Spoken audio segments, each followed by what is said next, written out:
आज 22 जानेवारी 2023ची अव्यक्त बापदादांची अव्यक्त मुरली आहे. रिवाइज डेट आहे 25/11/1993. आजच्या मुरलीचे शीर्षक आहे सहज सिद्धी प्राप्त करण्यासाठी ज्ञानस्वरूप प्रयोगी आत्मा बना. आज ज्ञानदाता वरदाता आपल्या ज्ञानी तो आत्मा योगी तो आत्मा असलेल्या मुलांना पाहत आहेत. प्रत्येक मुलगा ज्ञानस्वरूप आणि योगयुक्त कितपत बनला आहे. ज्ञान ऐकणे आणि ऐकविण्यासाठी निमित्त बनले आहेत की ज्ञानस्वरूप बनले आहेत.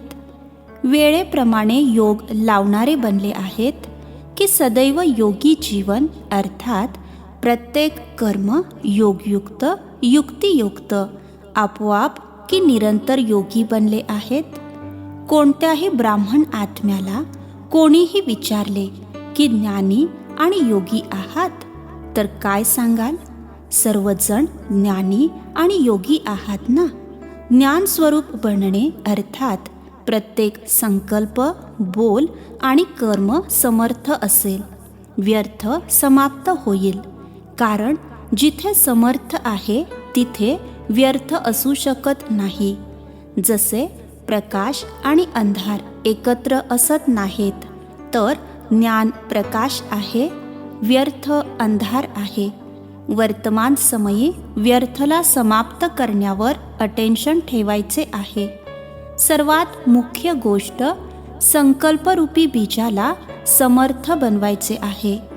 जर संकल्परूपी बीज समर्थ असेल तर वाणी कर्म संबंध सहजच समर्थ होतातच. तर ज्ञानस्वरूप अर्थात प्रत्येक वेळी प्रत्येक संकल्प प्रत्येक सेकंद समर्थ. योगी तो आत्मा सर्वजण बनले आहात परंतु प्रत्येक संकल्प स्वतःच योगयुक्त युक्तियुक्त असावा. यामध्ये नंबरवार आहेत. नंबर का बनले? जर विधाता सुद्धा एक आहे विधी सुद्धा एक आहे मग नंबर का? बापदादांनी पाहिले योगी तर बनले आहेत परंतु प्रयोगी कमी बनतात. योग करणे आणि करविणे दोन्हीमध्ये सर्वजण हुशार आहेत. असा कोणी आहे जो म्हणेल की योग करायला येत नाही? जसे योग करणे आणि करविण्यामध्ये योग्य आहात तसेच प्रयोग करण्यामध्ये योग्य बना आणि बनवा. याला म्हटले जाते योगी जीवन अर्थात योगयुक्त जीवन. आता प्रयोगी जीवनाची आवश्यकता आहे. योगची जी परिभाषा जाणता वर्णन करता त्या सर्व विशेषता प्रयोगामध्ये येतात. सर्वात पहिले आपणच आपल्यामध्ये हे चेक करा की स्वतःच्या संस्कार परिवर्तनामध्ये कुठेपर्यंत प्रयोगी बनले आहोत. कारण तुम्हा सर्वांचे श्रेष्ठ संस्कारच श्रेष्ठ संसाराच्या रचनेचा पाया आहे. जर पाया मजबूत असेल तर इतर सर्व गोष्टी आपोआप मजबूत असल्यातच जमा आहेत. तर हे पहा की संस्कार वेळ आल्यावर कुठे धोका तर देत नाहीत ना. श्रेष्ठ संस्कारांना परिवर्तन करणाऱ्याला कशीही व्यक्ती असो वस्तू असो परिस्थिती असो योगाचे प्रयोग करणाऱ्या आत्म्याला श्रेष्ठतेतून साधारणतेमध्ये आणू शकत नाही.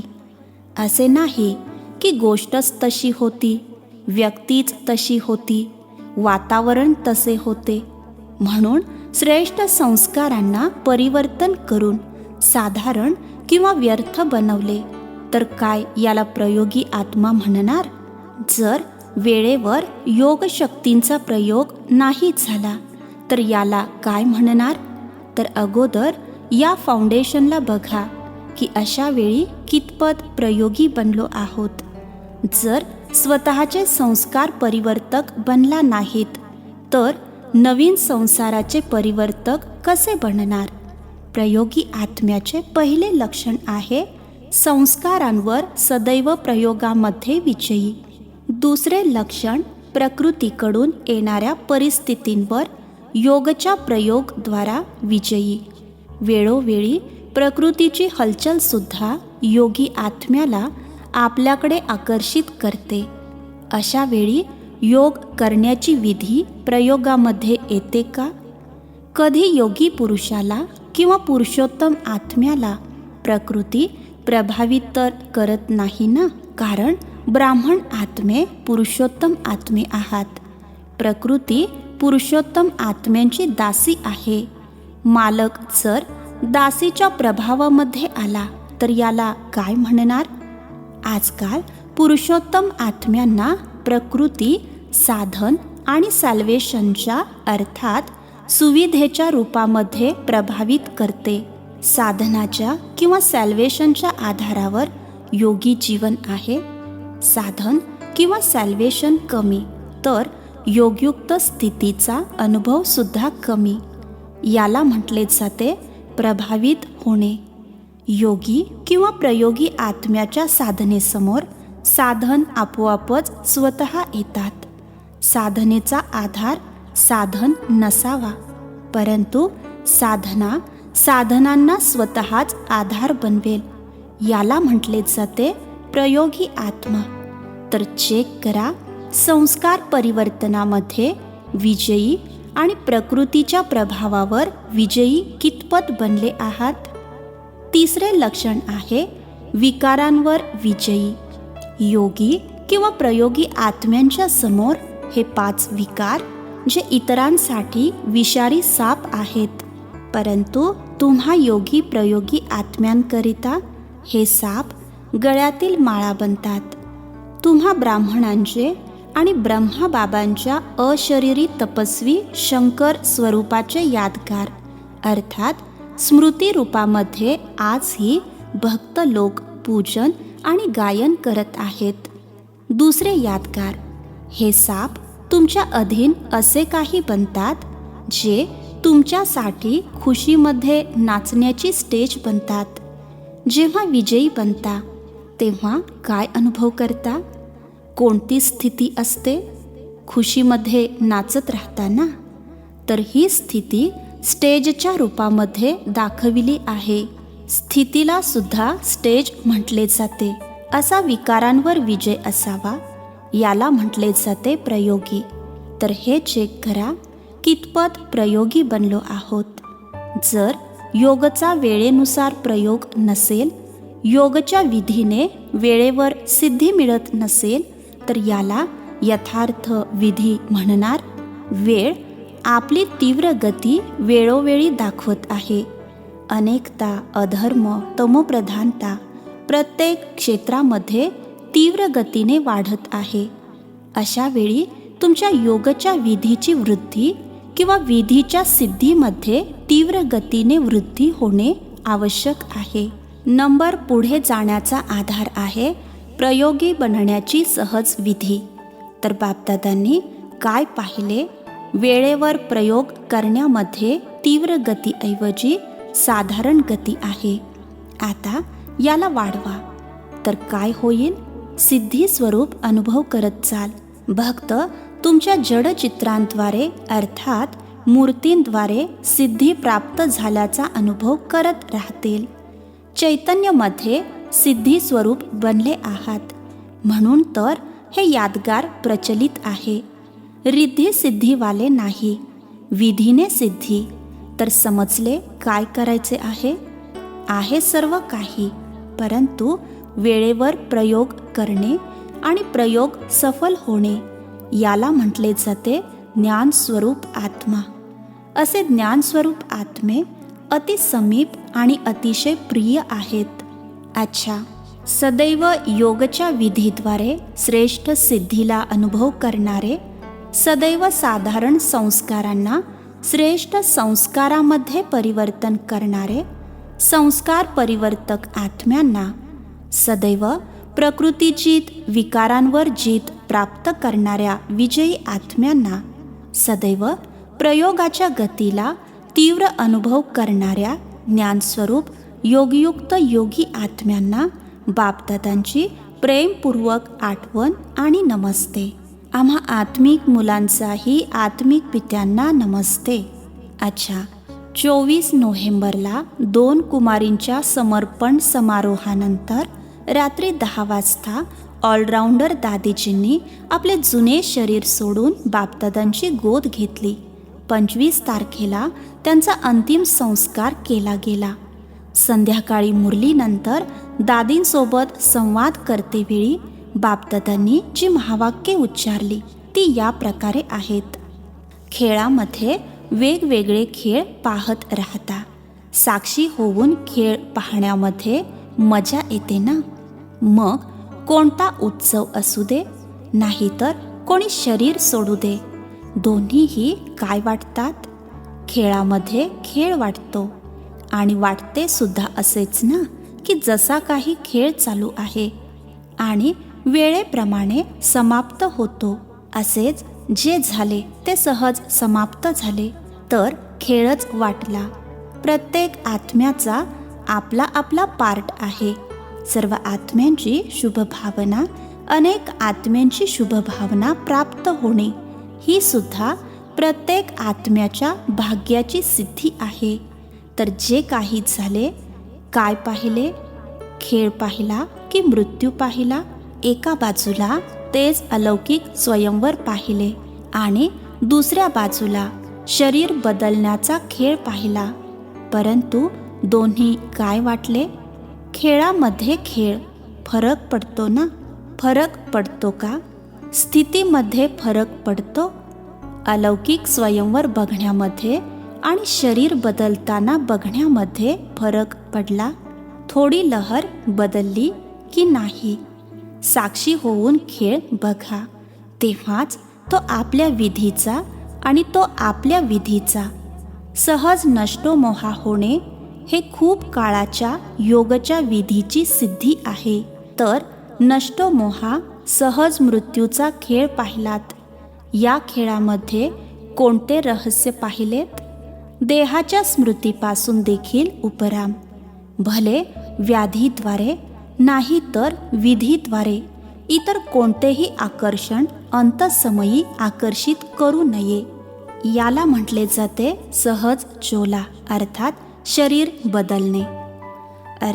शरीर बदलणे. तर काय करायचे आहे? नष्टो मोहा सेंटरची सुद्धा आठवण येता कामा नये. बापदादा टीचर्सकडे पाहात. असे नाही की कोणा जिज्ञासूची आठवण येईल, सेंटरच्या कोणत्या वस्तूची आठवण येईल, काही बाजूला काढून ठेवलेल्याची आठवण येईल. सर्वांपासून न्यारे आणि बाबांचे प्रिय.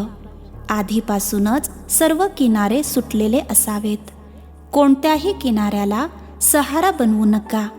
लक्षाव्यतिरिक्त इतर कशातही लगाव अर्थात मोह नको. अच्छा, निर्मल शांता दादीजींसोबत संवाद. संगठन चांगले वाटते. संगठनची विशेष शोभा आहात.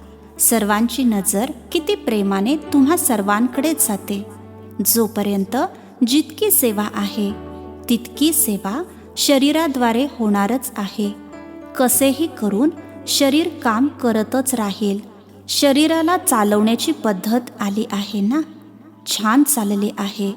कारण बाबांच्या आणि सर्वांच्या दुवा आहेत, अर्थात आशीर्वाद आहेत. खुश राहायचे आहे आणि खुशी वाटायची आहे. आणखी काय काम आहे? सर्वजण तुम्हाला पाहून किती खुश होतात. तर खुशी वाटत आहात ना. खात देखील आहात, वाटत सुद्धा आहात. तुम्ही सर्वजण एक एक दर्शनीय मूर्त आहात. सर्वांची नजर निमित्त आत्म्यांकडे जाते. तर दर्शनीय मूर्त झालात ना.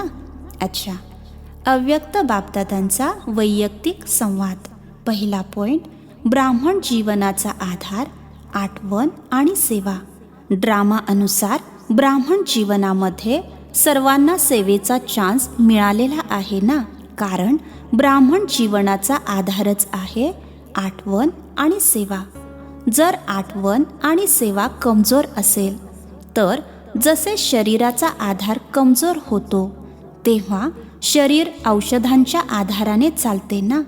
तर ब्राह्मण जीवनामध्ये जर आठवण आणि सेवेचा आधार मजबूत नसेल कमजोर असेल तर ते ब्राह्मण जीवनसुद्धा कधी वेगाने चालेल, कधी हळू चालेल, धक्का दिल्याने चालेल. कोणाचा सहयोग मिळाला, कोणी सोबत मिळाले, कोणती परिस्थिती येईल तेव्हा चालणार, नाहीतर ढिले होऊन जाणार. त्यामुळे आठवण आणि सेवेचा विशेष आधार नेहमी शक्तिशाली पाहिजे. दोन्हीही शक्तिशाली असावे. सेवा खूप असेल, आठवण कमजोर असेल, किंवा आठवण खूप छान असेल, सेवा कमजोर असेल, तरीसुद्धा तीव्र गती होऊ शकत नाही. आठवण आणि सेवा दोन्हीमध्ये तीव्र गती पाहिजे. शक्तिशाली हवी. तर दोन्ही शक्तिशाली आहेत की फरक पडतो?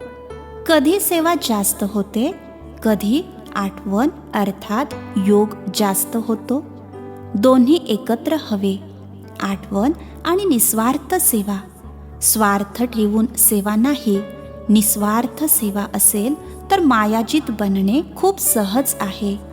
प्रत्येक कर्मामध्ये कर्माच्या समाप्तीच्या आधी विजय दिसेल. इतका अटळ निश्चयाचा अनुभव होईल की विजय तर झाल्यातच जमा आहे. जर ब्राह्मण आत्म्यांचा विजय होणार नाही तर मग कोणाचा होणार? क्षत्रियांचा होणार काय? ब्राह्मणांचा विजय आहे ना. क्वेश्चन मार्क नसणार. करत तर आहोत, चालत तर आहोत, बघूया, होऊन जाईल, व्हायला तर पाहिजे. तर हे शब्द येणार नाहीत. माहीत नाही काय होणार, होणार की नाही होणार, हे निश्चयाचे बोल आहेत. निश्चय बुद्धी विजयी असे गायन आहे ना. तर जेव्हा प्रॅक्टिकलमध्ये झाले आहे तेव्हाच तर गायन आहे. निश्चय बुद्धीची निशाणी आहे विजय निश्चित. जसे कोणत्याही प्रकारची कोणाकडे शक्ती असते, भले मग धनाची असो, बुद्धीची असो, संबंध संपर्काची असो, तर त्यांना निश्चय राहतो की ही काय मोठी गोष्ट थोडीच आहे, हे तर काहीच नाही. तुमच्याजवळ तर सर्व शक्ती आहेत. धनाची शक्ती आहे का धनाची शक्ती करोडपतींजवळ आहे? सर्वात मोठे धन आहे अविनाशी धन, जे सदैव सोबत आहे. तर धनाची शक्तीसुद्धा आहे, बुद्धीची शक्तीसुद्धा आहे, पोझिशनची शक्तीसुद्धा आहे. ज्या काही शक्तींचे गायन आहे अर्थात प्रसिद्ध आहेत, सर्व शक्ती तुमच्यामध्ये आहेत. आहेत की कधी अदृश्य होते? या शक्तींना इमर्ज रूपामध्ये अनुभव करा. असे नाही, हो आहे तर सर्व शक्तिमानचा मुलगा, परंतु अनुभव होत नाही. तर सर्वजण भरपूर आहात की थोडी थोडी कमी आहे? वेळेवर विधीद्वारे सिद्धी प्राप्त व्हावी असे नाही, वेळेवर होत नाही. आणि फक्त नशा आहे की खूप शक्ती आहे? कधी आपल्या शक्तींना विसरू नका. यूज करत राहा. जर स्वतःप्रती कार्यामध्ये लावता येते तर दुसऱ्यांच्या कार्यामध्येही लावू शकता. पांडवांमध्ये शक्ती आली की कधी क्रोध येतो? थोडा थोडा क्रोध येतो. कोणी क्रोध केला तर क्रोध येतो, कोणी इन्सल्ट केला तर क्रोध येतो. हे तर असे झाले जसा शत्रू येतो तर हार होते. मातांना थोडा थोडा मोह येतो. पांडवांना आपल्या प्रत्येक कल्पाच्या विजयाची खुशी सदैव इमर्ज असायला हवी. कधीही कोणी पांडवांची आठवण करेल तर पांडव शब्दाने विजय समोर येणार ना. पांडव अर्थात विजयी. पांडवांच्या गोष्टीचे रहस्यच काय आहे? विजय आहे ना. तर प्रत्येक कल्पाचे विजयी. इमर्ज रूपामध्ये नशा राहावा, मर्ज नाही. अच्छा, दुसरा पॉइंट आहे, सर्वांद्वारे मान प्राप्त करण्यासाठी निर्माण बना.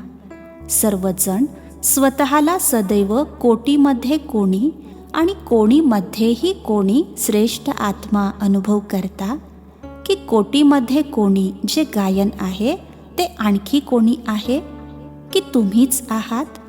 तर किती एक एक आत्म्याचे महत्त्व आहे. अर्थात प्रत्येक आत्मा महान आहे. तर जो जितका महान असतो, महानतेची निशाणी जितका महान तितका निर्माण. कारण सदैव भरपूर आत्मा आहे. जसे वृक्षासाठी म्हटले जाते ना, जितके भरपूर असणार तितके झुकलेले असणार. आणि निर्माणताच सेवा करते. जसे वृक्षाचे झुकणे सेवा करते. जर झुकलेले नसेल तर सेवा नाही करणार. तर एकीकडे महानता आहे आणि दुसरीकडे निर्माणता आहे. आणि जो निर्माण राहतो तो सर्वांद्वारे मान प्राप्त करतो. स्वतः निर्माण बनाल तर दुसऱ्यांना मान द्याल.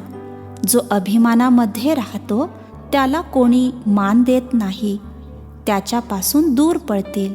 तर महान आणि निर्माण आहे की नाही त्याची निशाणी आहे की निर्माण सर्वांना सुख देईल. जिथेही जाणार, जेही करणार ते सुखदायी असतील. याद्वारे चेक करा की किती महान आहेत.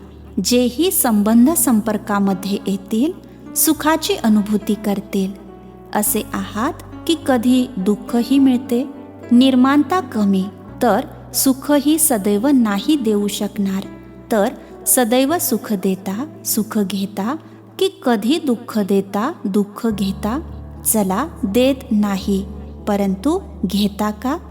थोडे फील होते तर घेतले ना. जर कोणतीही गोष्ट कोणाची फील होते तर याला म्हणणार दुःख घेतले. परंतु कोणी दिले तरी तुम्ही नका घेऊ. हे तर तुमच्यावर आहे ना. ज्यांच्याजवळ असेलच दुःख तर ते काय देणार? दुःखच देणार ना. परंतु आपले काम आहे सुख घेणे आणि सुख देणे. असे नाही की कोणी दुःख देत आहे तर म्हणणार मी काय करू, मी नाही दिले परंतु त्याने दिले. स्वतःला चेक करा काय घ्यायचे आहे काय घ्यायचे नाही. घेण्यामध्ये सुद्धा हुशारी हवी ना. म्हणून ब्राह्मण आत्म्यांचे गायन आहे, सुखाच्या सागराची मुले सुखस्वरूप सुखदेवा आहेत. तर सुखस्वरूप सुखदेवा आत्मे आहात. दुःखाची दुनिया सोडून दिली, किनारा केला का अजूनही एक पाय दुःखधाममध्ये आहे, एक पाय संगमयुगावर आहे? असे तर नाही की थोडी थोडी तिथे बुद्धी राहिली आहे. पाय नाही परंतु थोडेसे बोट राहिले आहे. जर दुःखधामला सोडून दिले तर ना दुःख द्यायचे आहे ना दुःख घ्यायचे आहे.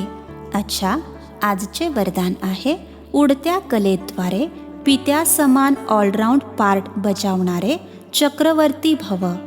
उडत्या कलेद्वारे पित्या समान ऑलराऊंड पार्ट बजावणारे चक्रवर्ती भव. विस्तार आहे. जसे बाबा ऑलराऊंड पार्टधारी आहेत. सखाही बनू शकतात तर पिताही बनू शकतात.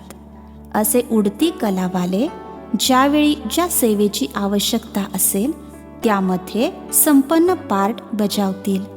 यालाच म्हटले जाते ऑलराऊंड उडता पक्षी. ते असे निर्बंधन असणार जे जिथेही सेवा असेल तिथे पोहोचतील. प्रत्येक प्रकारच्या सेवेमध्ये सफलतामूर्त बनतील. त्यांनाच म्हटले जाते चक्रवर्ती ऑलराऊंड पार्टधारी.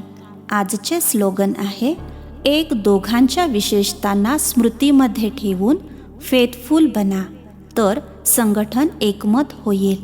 एक दोघांच्या विशेषतांना स्मृतीमध्ये ठेवून फेथफुल बना तर संघटन एकमत होईल. अच्छा, ओम शांती. नवनवीन मराठी व्हिडिओज प्राप्त करण्यासाठी सबस्क्राईब करा मराठी गॉडलीवूड चॅनलला.